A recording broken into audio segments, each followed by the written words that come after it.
Nobody will stop you from creating. Do it tonight. Do it tomorrow. That is the way to make your soul grow. Kurt Vonnegut. Welcome to Deep Dive Creatives, a podcast that explores creativity. I'm David McGinnis, host of Deep Dive Creatives. The mission of this podcast is to encourage the spirit of creativity. The way to join me in that mission is to subscribe to this podcast and hit the like button. This helps to promote the podcast, and if you click on the notification bell, you'll be notified when the next episode is available. This podcast is also available on YouTube, Spotify, Apple Podcasts, and Rumble. Meet Michael Gatlin. If I can't draw and paint, if you're going to make me do paper mache, then I'm out. Mike is an award-winning visual artist who specializes in pencil and watercolor. Mike's journey into the art world began at an early age when he had an interesting reaction to coloring books. My mom remembers coming home with some coloring books, and I got all mad because it had pictures already drawn in them, and I didn't like the pictures at all. I'm like, these are horrible. And so she took it back, to her credit, and got like pencils and sketchbooks, and then I remember taking off. I have memories in early grade school of just kind of sitting out on the field kind of above our house.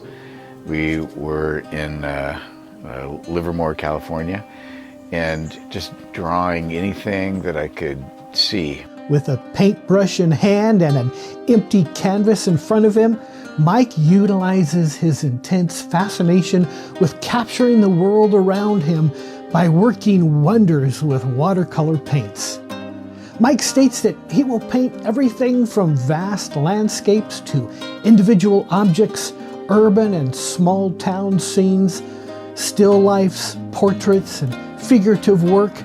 No subject matter is off limits. There's something magical about taking something from the three-dimensional world and then capturing kind of the essence or the movement of that on a piece of paper. I just found that like just a really fun, magical experience, and I still do. Like just taking a pine cone from the yard and doing a drawing of it, and it looks like an expression of that pine cone. I just think is incredibly cool. With respect to painting, Mike tributes his grandmother as a main source of inspiration. We used to go visit my grandmother. My dad grew up in Tangent, Oregon, and I remember they had this cool old farmhouse. And up in the attic of the farmhouse, with a couple of those little dormer windows, my grandmother had an easel set up, and she would do painting. And so I remember going up there and just thinking, this is a magical place, right? It's almost like C.S. Lewis's wardrobe. You go up to the attic of my grandmother's place. Her name was Mary, and you go up there, and I remember one summer coming to visit, and she had an easel set up next to hers. And she goes, this is for you. And she taught me how to take a photo and using a grid method, transfer it to the paper or canvas, and then begin to paint. And right next to her and mixing colors and doing all that. And I remember I worked on that painting for like the whole summer. I think my mom still has that painting someplace, and it was like a Swiss village. And so there's a street and all these, everything was in perspective. And I remember not understanding perspective at the beginning of the summer, and by the end of it, painting next to Grandma, I'm like, oh, I think I could do this. And then it kind of grew. Like almost everywhere I went, people I interacted with, there was somehow kind of art or painting related to that. I remember going to California and visiting my Aunt Luzetta. That's a great name, isn't it? Luzetta. And there was art on the walls that they had purchased from artists in California. And that wasn't in our house. We had like the Kmart art kind of hanging on the wall. But Aunt Luzetta had like real paintings on real canvas. You could touch them. They're springy. And I just remember thinking, where did these come from? And I remember her telling me about it. I just thought, oh, this is amazing. And so like that connection with visual art for me had like always, it just kind of blossomed, and it was always there. And when I would go to art class in school, and it was this way all the way through high school, they would want to teach other kinds of things, like let's teach paper mache or sculpture or, I don't know, leather working. And I'm like, can we just draw and paint?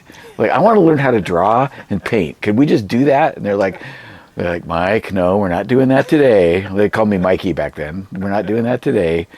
And I'm like, well, then I'm out of the class. Like, that's when I started doing theater and band and other things, because I'm like, if I can't draw and paint, if you're going to make me do paper mache, then I'm out.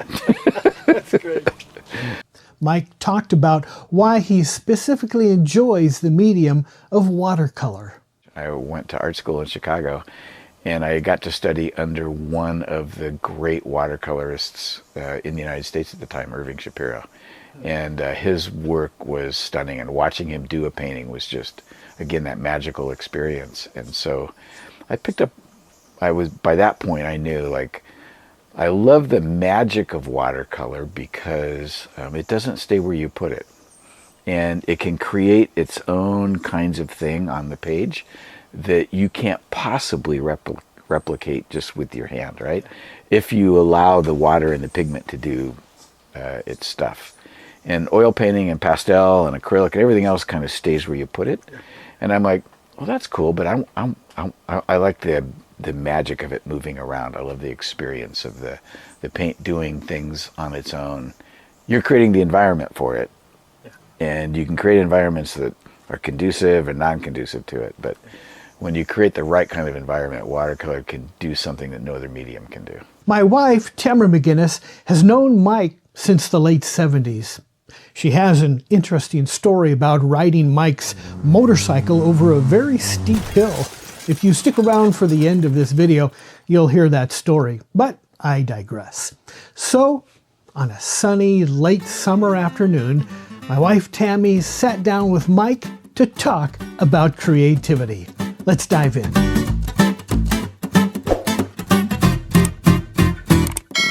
So, Michael, we have known each other for a long time. 75 years. Yeah, exactly. And so from the very beginning, you have impacted me with your perspective on art. And I remember one time I asked you to come and teach kind of a seminar to some of my students. And you were doing painting, and you were painting the sky, and then you ran out of your blue sky color. And you said, well, I'll just mix some more up. And I said, well, how do you know how much blue to put in and how much white and all the different colors that you mixed? Do you have a formula? And you just looked at me in utter horror and you said, no, you just mix up a blue and then you make it happen. And I say, well, what do you do if you don't get it the exact same to match what you already have up there? And you said, why would I want to match? Have you looked up at the sky? It's not just one blue color. And it kind of... I'm so kind when I'm answering questions. Well, it sort of blew my mind, and I have remembered it ever since, that you, in your artistry, told me, you know, nothing is ever the same. If you look at the sky 5 minutes later and you're still painting it, it's different. It's different. And so why would you try to create a perfectly blue symmetry, everything in the sky? Yeah. And for you, watching all of the changes and documenting these changes in your artwork were what made it come to life and what made it art. And I remember walking away just kind of thinking, mind blown. Wow, I don't even remember this. I'm sure you don't. It was just a tiny thing. Yeah. But for me, it actually has changed my perspective on a lot of other things, because I tend to be very perfectionistic. Sure. And I want things to be absolutely perfect. And that can get in the way of art. Have you ever accomplished that? No, but it gives me a purpose to keep going, you know? Yeah, when you were talking about that, I was just thinking about, like, our background. Apparently, I was reading this past year that the human eye picks up more variations in green than any other color. And I almost never have green paint on my palette. I always mix it from the colors that are there, so that I can get something similar to what we see when we look at it. Intriguing. Isn't that kind of cool? It is. Yeah. That's awesome. Well, it's been a good 75 years. It has. I just can't let that go. I'm glad. We look great for how old we are. You know, I look great for 150. 100? For 150, Yeah, I look great. exactly. That as the beard grows longer, that number keeps going up. So you have had an impact on me with your perspective on creativity. How do you define creativity? Yeah, defining creativity. I'm not sure you can. So, and I'm going to answer it two ways. One, I'm going to say, I'm not sure you can define it any more than you can define water. Like if you think about water, like what's the definition of water? Like you can use a scientific thing, right? H2O. What does that mean? Like what is it? It doesn't describe what it feels like to drink it first thing in the morning. When you feel it go all the way down. It doesn't describe what it's like to be in a spring rain.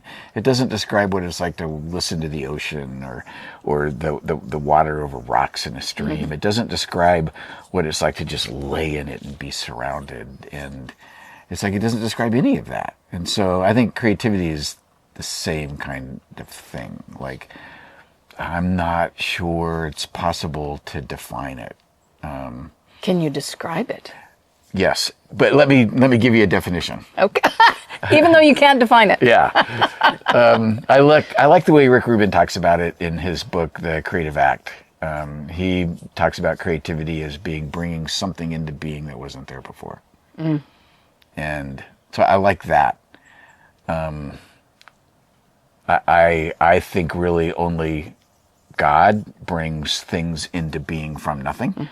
The rest of us work with all of the raw materials, but we do interpret. And even if I'm copying somebody else's work to try to grow, I'm bringing something into being on this piece of paper that wasn't there before. And so I like that kind of definition of it.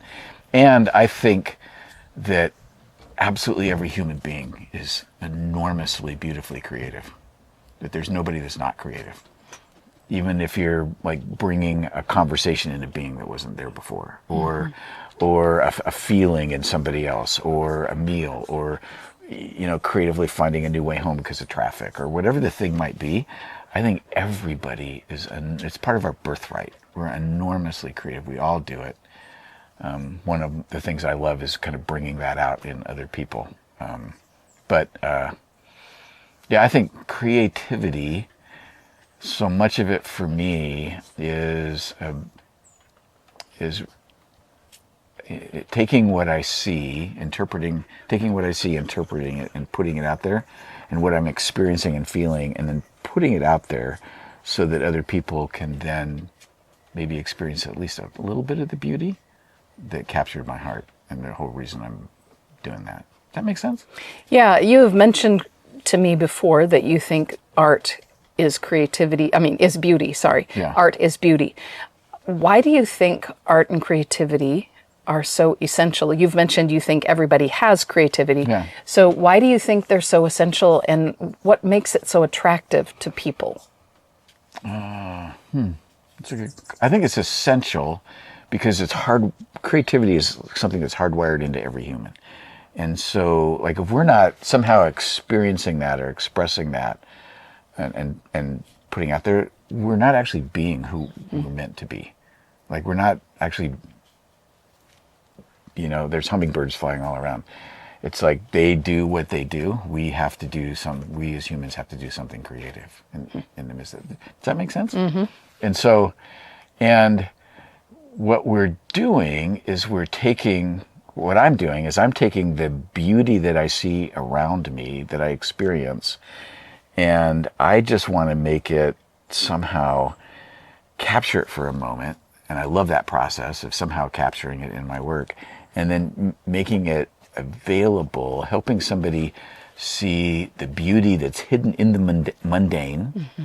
Like it could be like I recently did a painting of an old rusty spark plug. I found this old rusty spark plug like that big. I did the painting like 20 by 30 inches. Oh, wow. So I did it like giant painting of this little thing with all the little rust spots there. My wife's going, Michael, who's going to buy a spark plug? Her first comment was, I don't think mechanics buy paintings.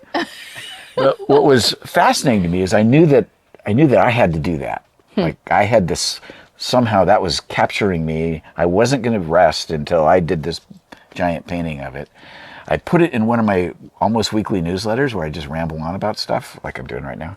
And within 10 minutes it was sold. The painting was sold. Oh my. Yeah. Maybe because there aren't very many spark plug paintings out there. Well, it was interesting. This lady who had purchased one of my paintings before, she's my favorite collector right now because she's bought 2 paintings this year. She saw it and said, I need to get that for my husband. Wow. Because they're like totally into cars and totally into boats and things with spark plugs. And so, I don't remember. You just never know. So there's beauty in the mundane. Yes. Right? In the things, and I want to help people in my work kind of see and recognize that a little bit. Because I think the beauty is such a powerful thing.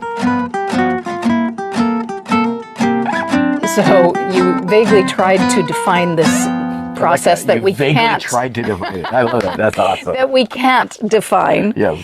But you do have a process when you are creating things. Yeah. How would you describe that creative process for you? For me, my process is try to be awake and attentive every moment of the day, and then allow my breath to get taken away by beauty, and then begin to try to figure out what that was that captured me that then I can put down, right? And so to me, that attentiveness, awakeness, that being present in the moment is like, for me, kind of where it all starts. And so like I picture when I come out of my bedroom, my studio is across the hall from my bedroom, really narrow hall across the hall, studio, like hallway, bedroom. When I come out of the bedroom, I'm entering into this space where I'm going to experience everything in life, and I want to be attentive, awake. I want to be open. I want to be receptive to the beauty that day I can begin to give voice to. And how do you? That sounds really weird, but that's like when I'm going into the studio or just actually coming out of my room, I feel like this is a spiritual experience. This is a holy encounter. Like I want to be available to the beauty that's all around me. I don't want to just like not see it and go by it. So how do you decide, because you're surrounded by beauty, how do you decide which of those beautiful things to capture? Right. And then how do you make the decisions about how you're going to capture them? Are you going to sketch it? Are you going to use charcoal? Are you going to use paint? Yeah. So great questions. I love how practical they are. That gets me out of the wooey kind of stuff. So I pay attention to what captures my attention, right? And then when after some coffee, some breakfast, some sitting quietly, some journaling that I do every morning, when I go into the studio, then I'm like, okay, so what has captured my attention most recently? And what are the pieces I'm working on? And I always start with working just pencil in a sketchbook, beginning to see like what do I see, what do I notice, and I draw things like over and over and over again. And then from there, something will like have more life or more energy, and I'll take that thing then and I'll switch to a sketchbook that I begin to use some watercolor paint with. And so I begin to add some color to that idea, that drawing. And again, I'll do it multiple times. I could walk you through sketchbooks and you could see like, oh, yeah, I could see how that one morphed from this to this. So like an example, I saw one Saturday morning, I saw a yard sale across the street. And in that yard sale, I noticed a couple of typewriters. One from the early turn of the century, it turned out to be like 1909, something like that, and then one from the 40s or 50s. And so with my granddaughter, I said, hey, you want to go look at a cool old typewriter with me? And she goes, what's that? I go, you'll find out, right? And so we went over, and I was really intrigued with this Underwood typewriter that turned out to be from the very early 1900s. And they were asking $40 for it, and I didn't have $40.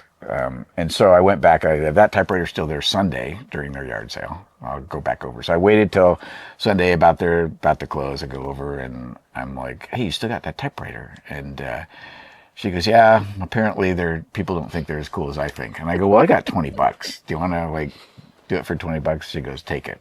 Right. So there was something about that grabbed my attention. And I thought, that's beautiful. I like it. I bring it back. My family kind of laughs at me like, what are you bringing that junk in for? Space bar's broken. It's like, but it's so cool looking. I had it around in the studio for, I don't know, 6 months. And then one day I'm like, okay, let's try. I've done a couple drawings of it. Let's try a little painting in my sketchbook. And so I try a little painting. I'm like, oh, that's kind of cool. And I'm messing with the way, it's mostly black, but I'm painting it kind of blue, dark bluish. And then it's got this rust, which is a contrasting color, and orange and blue. And so I'm messing with all that. And then that's got some energy to it. So then I try one that's about 11 by 14 size. And I'm like, oh, that's really cool. So then I get a full sheet and I start sketching it out.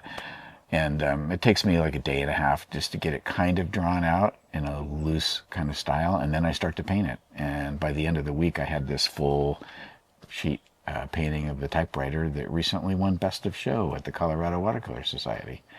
And the judge looked at it and he goes, oh, wow. He said, you could never get a photograph of a typewriter that has all the character of this painting and the way you painted it and the way that every brush stroke is different and yet exudes the energy of this old thing.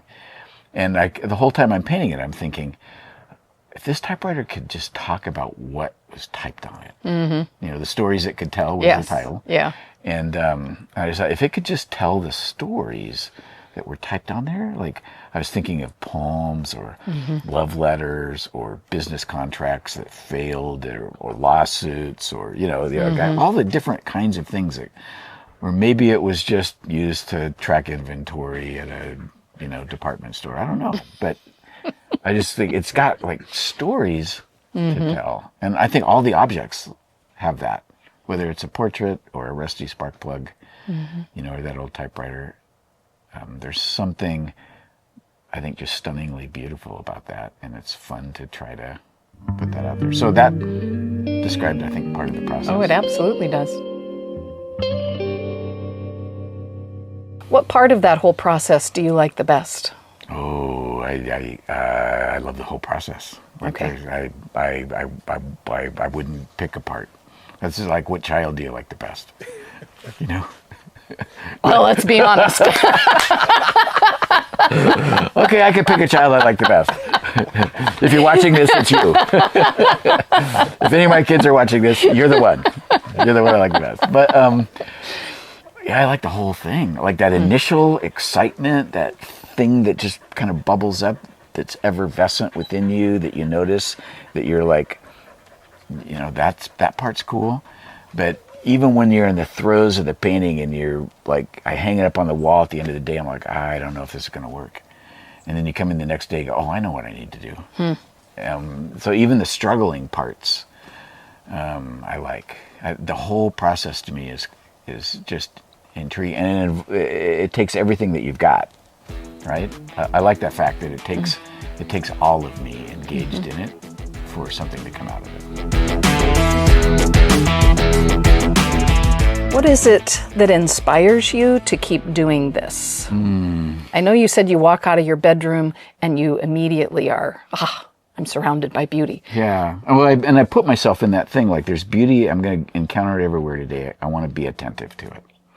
So that sounds a little bit tiring. What keeps you attentive? What keeps you really paying attention? What keeps you thinking, I want to keep doing this? That's a good question. I'm not sure yet. I think part of it is I'm just assaulted by beauty.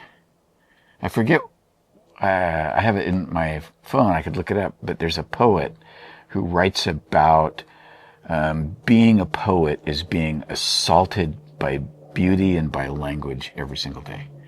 And I think, yeah, I like that. Because assault might seem like a violent word, but it's like being assaulted with a wet pool noodle or something, right? It's not that violent. It's kind of fun. But I can't have a conversation with somebody without looking past them and going, ooh, how would I paint that? Like, it's just always there. I remember a few years ago, my daughter was visiting and we're chatting, and all of a sudden she goes, Dad, what are you looking at? And I go, I'm sorry, the shadows behind you, the tree in the neighbor's yard is just really cool. She goes, I give up. yeah. She goes, Dad, you never change. And I'm like, oh, well, I hope not. I mean, but yeah, I think it's just always there, and I'm always intrigued by it. And so the other thing I think of is this last week I was visiting an art gallery in northern Idaho, and they had, like, the main floor, they had their display. They have an attic, upstairs area that had some more work, and then I came down, and she goes, do you want to go to the basement? And I go, what's in the basement? She goes, I got 1,800 more pieces. Oh, and I'm like, my. Where's the basement? Right? And so I go down there, and I have some pictures of it, and it's just stacks of paintings and cardboard between them all that you can flip through. You can't see any of them very good, right? But there's like 1,800 pieces. And I remember being down there, and my first thought was, why should I keep painting? Like, all my paintings are going to end up in some basement like this. Like, why should I keep doing it? And I remember thinking, like, I wonder if I should quit.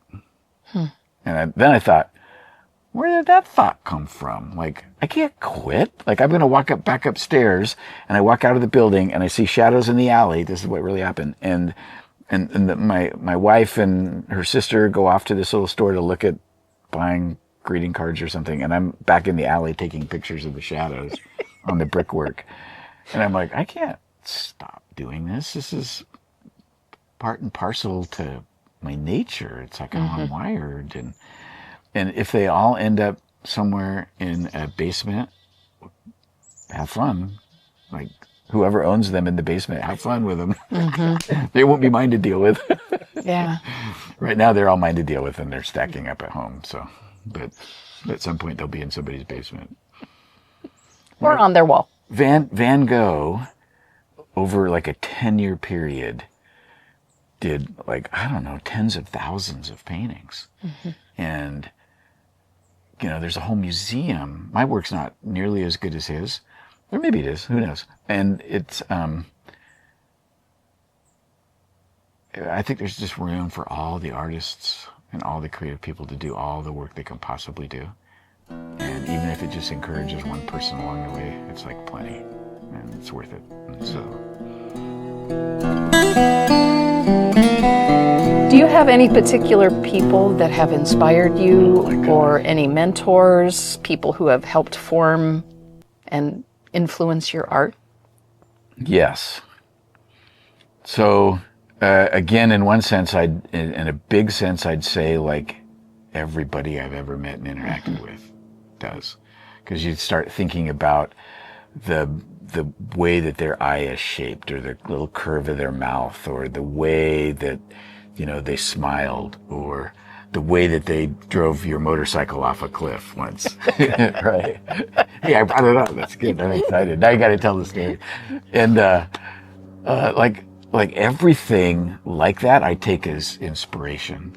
And Brenda and I, my wife and I, will go, like, to a little bakery that we like that has just amazing stuff. And then she'll open up a book to start to read, and I'll start drawing the people around us. And whether they know it or not, whether they like it or not, like, I don't care. But I'm gonna start drawing that room and trying to capture something of their personality or kind of essence, like, in that moment. And I just find that incredibly inspirational. And then I've had artists throughout the years that I've got to share studio space with, or have painted outside on location together, like in plein air. And I find they're working. We can be in front of the exact same scene, and all 8 of us can do totally different paintings. And it's so incredibly inspirational. Yeah.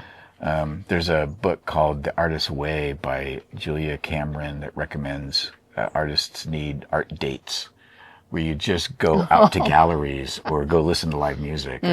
Every time I go do something like that, it's like I'm filled up for the next week or month doing that. And then I've had people that I've, like I mentioned Irving Shapiro, studying watercolor under him. And he's an absolutely fabulous painter that I got to learn from. And so I have artists like that. There's a guy here in Oregon that did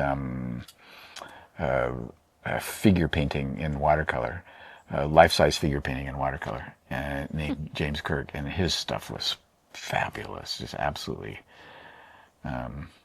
Yeah, and so I could, and then there's other artists throughout history that, Whistler's watercolors or John Singer Sargent's watercolor paintings, and that throughout. Gosh, names are just popping off in my head that nobody would know but me. But I'm constantly inspired by that. Yeah. So are there people? Yeah, all of them that I find inspirational. How do you overcome challenges in your work? Like if you come up against a dry spell, or if something just isn't really turning out the way you envisioned it in your head? Yeah, I don't think anything ever turns out the way I envision it in my head. I envision it really stunningly gorgeous, beautiful, beyond compare. Okay. And I've never had one turn out quite that good. I remember in art school, Bob Krajewski, Mr. Krajewski, was one of my first year instructors. And I was working on something. It was our first project where we were using color, and I'm trying to paint the interior of a room with an incandescent bulb. And colors are coming up horrible. And I remember he walks behind me, and he just pauses for a moment. The painting was horrible. And it was wet paint. And he just goes, "Oh, Michael, that's interesting." He didn't say it quite that. He goes, "That's interesting." Something like that, right? And so I took it was on illustration board. I took the board, flipped it over on the desk, smushed it around, pulled it back. Now it's a big mess, and the desk is a mess. And I go, "How's that?" I was super frustrated with it, right? And he goes, "Why don't you come over to my desk and chat for a minute?" And he goes, "What are you feeling?" And I go, "Super frustrated. None of the colors working. Nothing's like it's in my head." And he gave me this little bit of advice. He said, "Your vision for what you want to create is always going to be ahead of your ability." He goes, "If your ability," and he goes, "There's he didn't use this word, but I've put it in. There's a tension there that you have to learn to get comfortable with." And he goes, "If your ability ever catches up to your vision, it means your vision died years ago." And I'm like, "Oh, I want that tension." And so that I began to get more comfortable with that, and it's still there. It's my ability and my vision have not caught up. Sometimes they've been way apart. Sometimes they've been closer together, and I realize, I got to work on the vision part. But yeah, so I'm always frustrated by that. No painting ever works out the way that I wish it would. And almost every painting I work on comes to its uncomfortable, not very good looking adolescent years. Do you know what I mean? Yes, I do. Yeah. I live through it. I look at those pictures from, I don't know what it was, 7th, 8th grade. I'm like, that guy was like a dork, right? And so I'm sure that other people never had to go through that. But so every painting gets there, and I get to the point where I'm like, I don't know if I should continue this. I've learned that just continuing to press through and staying intent on the basics and taking a little time away, evaluating, there's all sorts of things I can do to help that painting come to where it's supposed to be.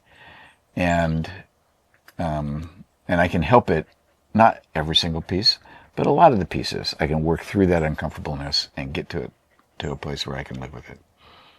So it's intriguing that you actually find this tension between your vision and what you're creating to be kind of a continuing inspiration.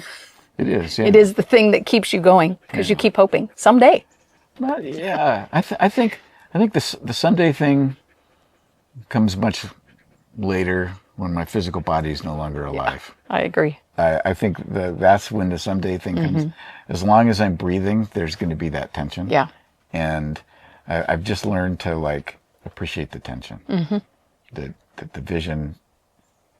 I want my vision I want my ability to grow. Yeah. But I want my vision to continue to really develop. And the way that I develop my vision is I improve my taste. I improve I continue to feast on the best of the best.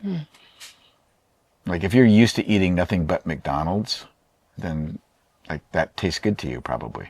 But if you start eating really great fresh ingredients, fresh food, it's like it totally changes your taste and you can't ever go back to whatever the McDonald's is using. You can just So speaking non-metaphorically, what is good tasting stuff that you feast on that help you improve and keep your vision growing? The best galleries, the best museums, the best literature. Like I'm reading the Letters of Van Gogh again right now, and he talks about the exact same kind of thing. He is an incredibly articulate writer and person, and so I just keep going to that best of the best. Who had the most control that made it look so natural? Like John Singer Sargent's watercolors, it just looks like he just went boop, like that.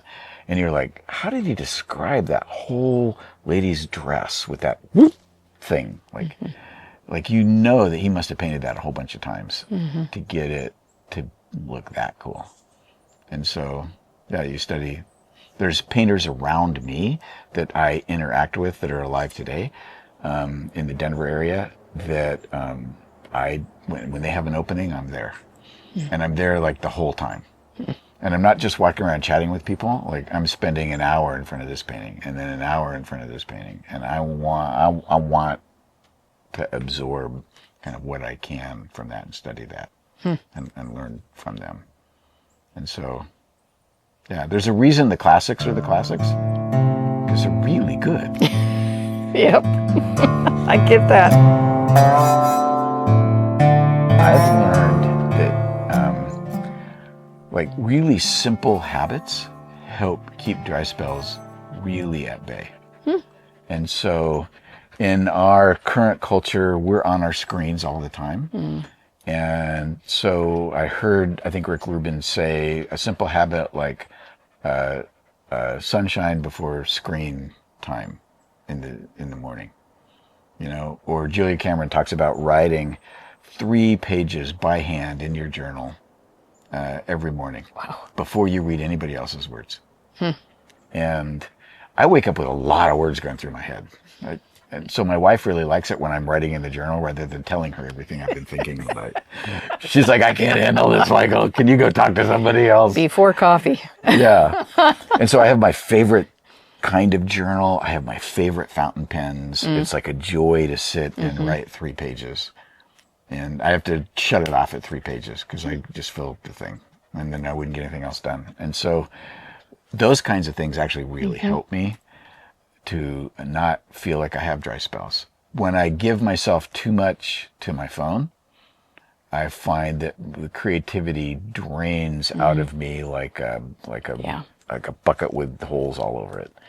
And so having that in another room, I tried to go analog this summer and I couldn't do it. I'm such a lame dude. And so I'm going to keep trying. Maybe this fall, I'm going to go analog for like 3 months and just see what happens.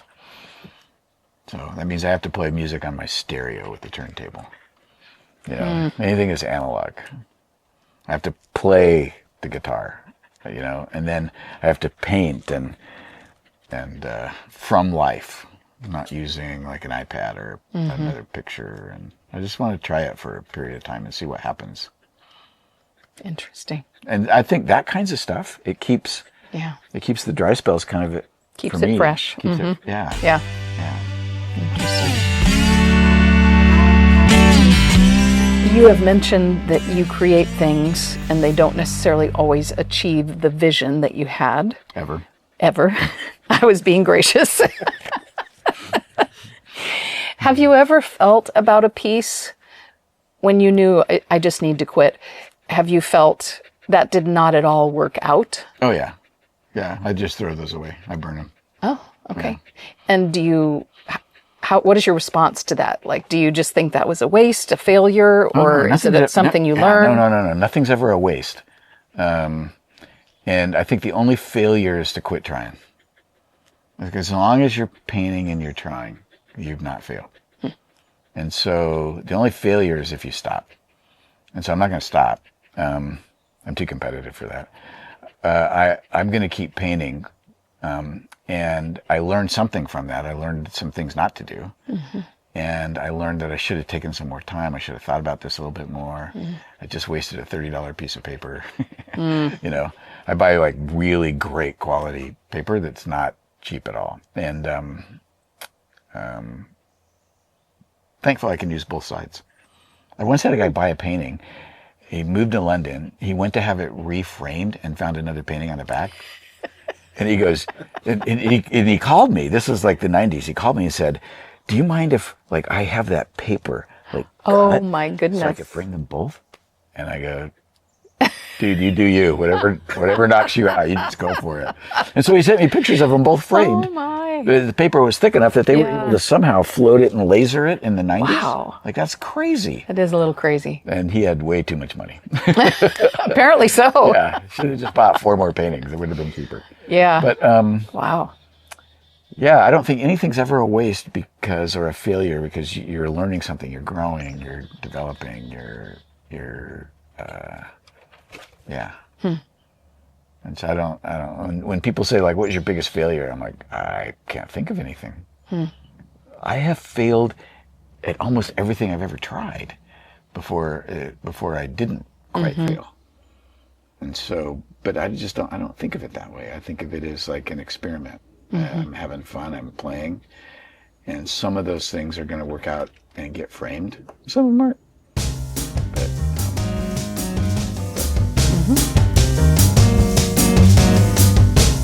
Do you have a personal philosophy that governs your creative process? Whoa, probably. I probably do. If you go into politics, you're kind of evasive. Maybe I do. Maybe I don't. If I tell you, I'm going to have to kill you. I should have said that with a straight face. That'd have been great. Yes. I'm sure that I do. I don't think I dive into that a lot.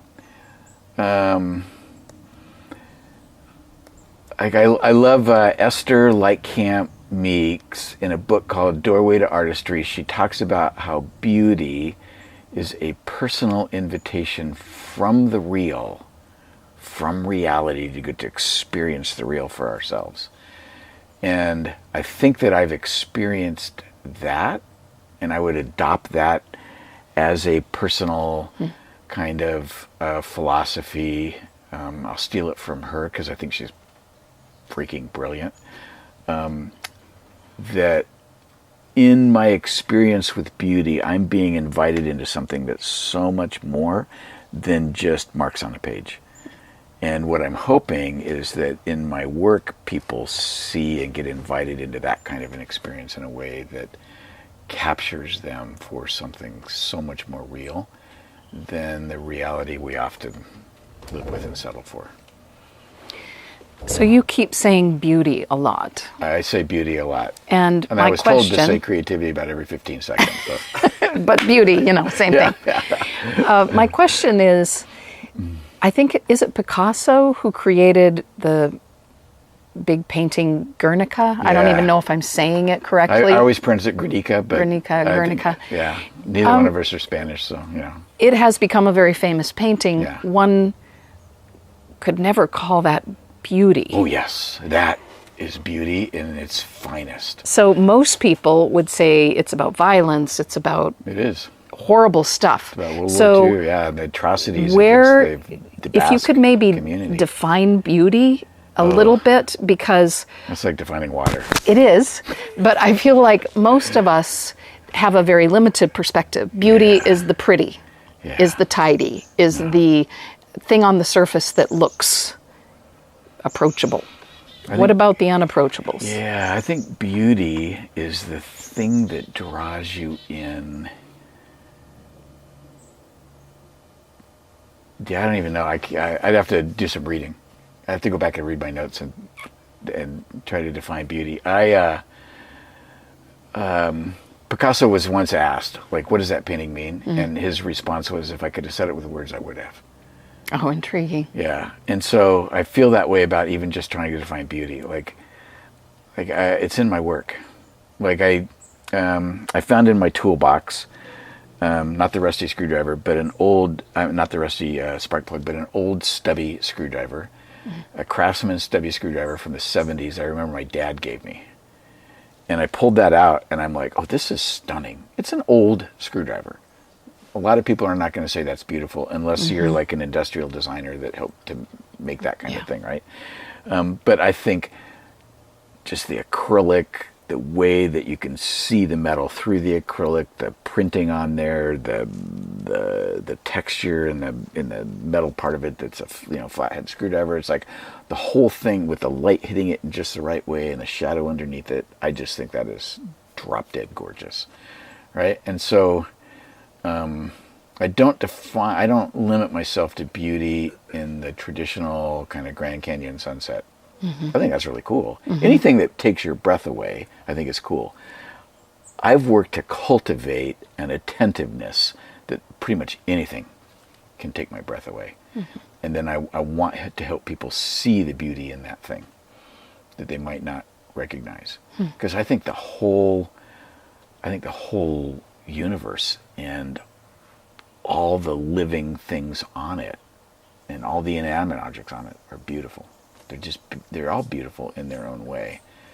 And it's something that, so to define that, what's the thing? It's something that draws me, and it's the uniqueness of the thing. It's like that rock in the river and the way the water glistens over the top of it and the moss is growing on it and the way the bird just sat on it. And it's like, all of it's beautiful. That was me hitting rewind. And an old tape recorder. Beautiful. Do you have any goals for yourself on a creative level? Keep breathing. At least for the next couple hours. That'd be good. Yeah. To keep growing, to keep doing this. Like to not get complacent.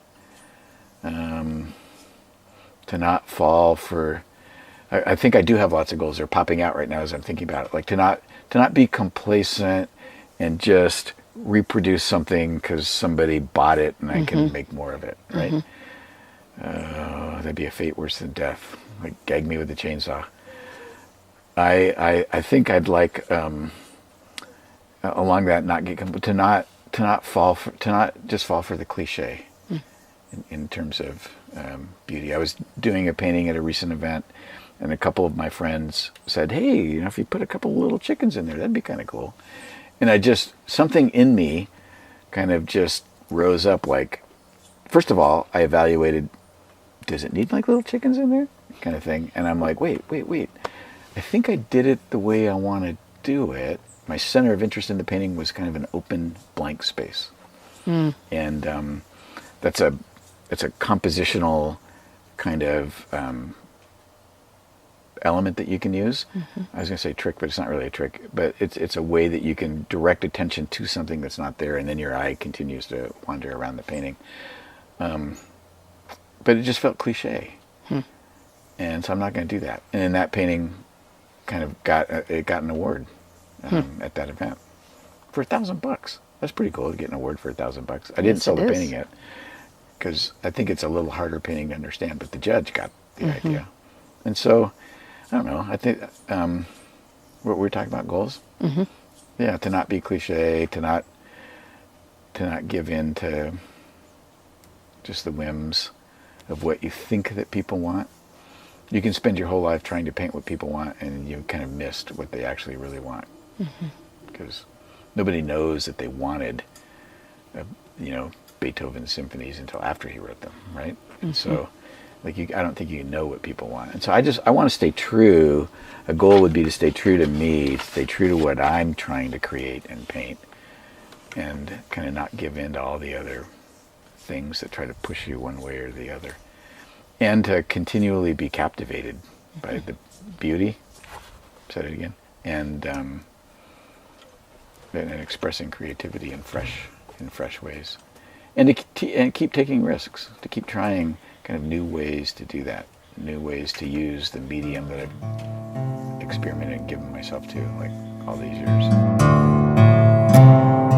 What are the threats to you doing that?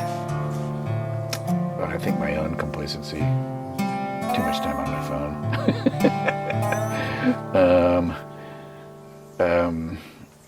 I don't picture the threats as external. I picture them all as internal. Mm-hmm. You know, quitting and giving up. So I think I experienced some mild depression earlier this year. And I found myself staying in bed till like 9 a.m. and scrolling, doom scrolling. And like giving into that is a threat. And so, right? I mean, I think so. Do you have any words of encouragement that would inspire other people about creativity?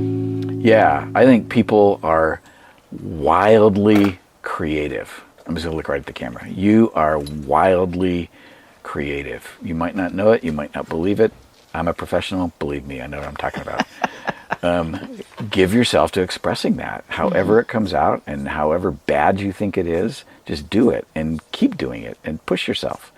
And so you might be like me, horrible on guitar, and yet just keep playing. If it brings you joy, just do it and do it and do it and do it, and then teach it to others, like encourage other people to do that, and just allow yourself to have fun with it and play. And I think playing, don't picture that you have to make a masterpiece. Picture that you just get to have fun and play with it.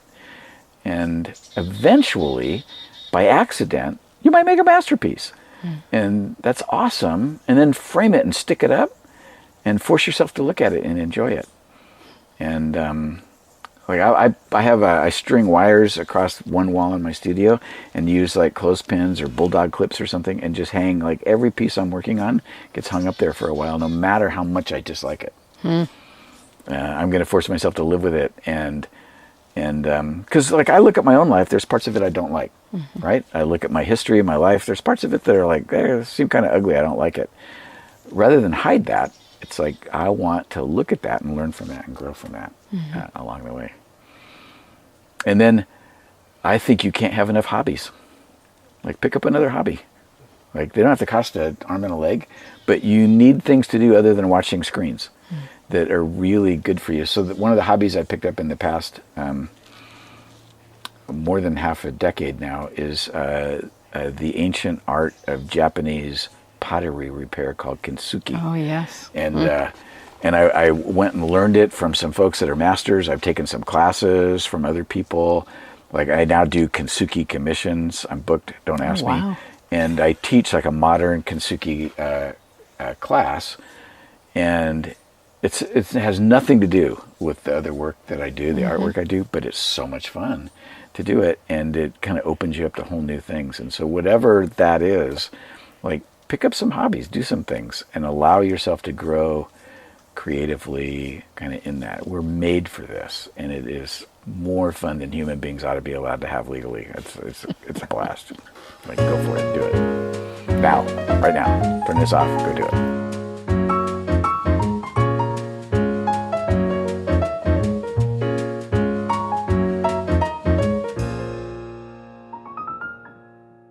We were friends in college. Yes. I rode motorcycles. I still do. And I always thought that it would be really cool to ride a motorcycle, but I had never had one. And my sister and brother had one, but in their wisdom had decided that it wasn't a good idea to let their little sister try it. So when I found out that you had a motorcycle, I thought, well, I should learn how to drive a motorcycle. And I asked you if I could try. And so we went up to this empty parking lot, which was a great idea. Very wise. You didn't want me to learn on the freeway or anything And like I'd that. never taught anybody to ride before. Oh, was that your first? Okay. I was your first. Yeah, there you go. But the unfortunate thing is this was a gym parking lot, and so I had to circle the gym, and that this gym was located on a hill. And so I went around the gym 3 or 4 times, and then I came and I parked right next to where you were standing, and I was facing the end of the parking lot, and on the other side of the parking lot was this cliff. And the boulders on the cliff were like the size of a gas grill. They were quite large and quite sharp. And it sharp. went way down. Yes. But I was done, and being young and fairly cocky, I just looked at Michael and said, I think I know what I'm doing. And I wanted to go out on the road, and he decided that maybe I wasn't quite ready. And so you said, why don't you just go around one more time? And so I said, okay, no problem. And I have my hands on the clutch, and the brake was also a handbrake. Mm-hmm. I mean, maybe all motorcycles are. This shows what I know about motorcycles. And I let out the clutch, but unfortunately my hand slipped and I popped the clutch at the same time that I let go of the brake. And so the bike just leapt forward. Which then pulls on the accelerator. Yes. So I am going really fast here, and the clutch is off. And unfortunately, when it popped forward, I slid back on the chair. And as you slide back, you're making it go even faster because your hand goes down like this. This is awesome. And I'm headed straight ahead, and I'm not thinking of anything except, oh my goodness, oh my goodness, oh my goodness. And suddenly I soar into the air. Yeah, because there's like a curb there. That It was. Hit. And I'm watching it from behind. You hit the curb, and then you disappear. She's out of sight. Out of sight. So up, over, and down the cliff. And I don't really remember the soaring. I just remember the landing. And I mean, miraculously, I wasn't hurt. But I mean, it's a pretty big motorcycle. And It was a Honda 360. It was not that big. it was big to me. And I was thinking, I have killed his motorcycle. What am I going to do? And the amazing thing is that apparently he comes running over to the precipice, and he looks down at me. And instead of asking me how his bike was, he said, "Are you okay?" Which made me feel cherished and beloved. I was, wow, he's more concerned about me than his bike. How sweet. And I said, "I'm fine, but I don't know about your bike. I'm really sorry." And it's okay. It's not a big deal. Well, what was Let's nice? get you up. What was nice is over the top of that little precipice, there's a curb there. There was like this soft dirt landing zone, and then the rocks started and went down quite a bit. And they went down, I don't know, like 40, 50 feet. So like if you'd have gone, it would have been, it could have been everything would have horrible. been broken up, Yes. right? But you were just like in the dirt area. I'm like, oh, she didn't go that far. Thankfully, I apparently didn't get enough of that speed. you got all the speed you could get in about 10 feet. Yeah. So that was my Evel Knievel experience. Yeah. And I actually never got on a motorcycle to drive again, ever. And there was nothing beat up on my bike. Like I got my bike back up and everything on it was fine. And you apparently have a scar still that we won't talk about.